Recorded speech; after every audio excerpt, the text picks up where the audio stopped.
Do'stlar, azizlar, mana bugun biz Toshkent viloyati Zangiota tumanidamiz. Aynan 50 ga yaqin xo'jalik, ya'ni oila murojaat qilib, hurmatli prezidentimizga murojaatimiz bor. Bizni hech kim eshitmayapti. Agar prezident yordam bermasalar, biz ko'chada qolamiz.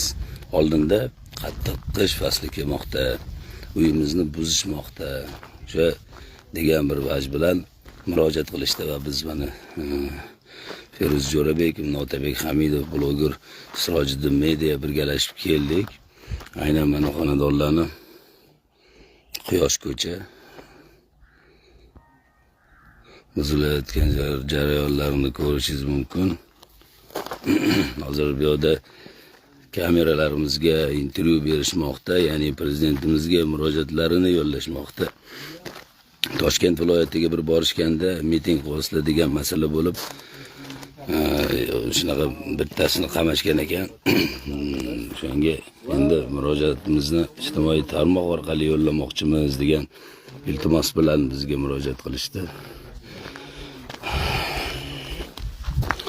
Hozir odamlarni ham birov ko'rsatib o'tamiz.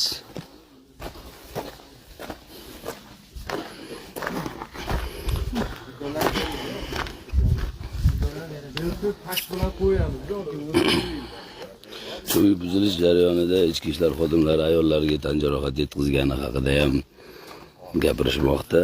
Ya'ni ichki ishlar xodimlari kelib kuch ishlatib, tan jarohat yetkazib, bir ikkitasiga hozir javobgarlik masalasi ham qo'yilgan ekan. Mana bu buzilgan uylardan biri.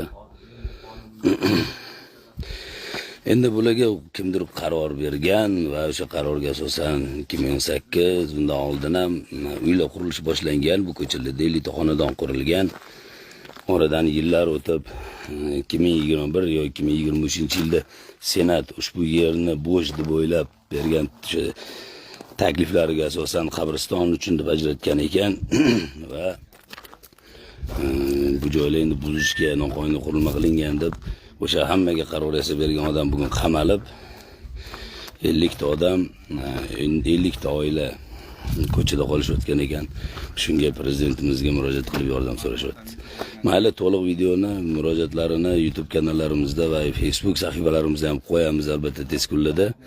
O'ylaymizki, yuqori turuvchi rahbariyat bunga chiroyli yechim qilib berishadi va o'sha davlatimiz rahbari olib borayotgan siyosatlaridan xalqimiz rozi bo'ladi.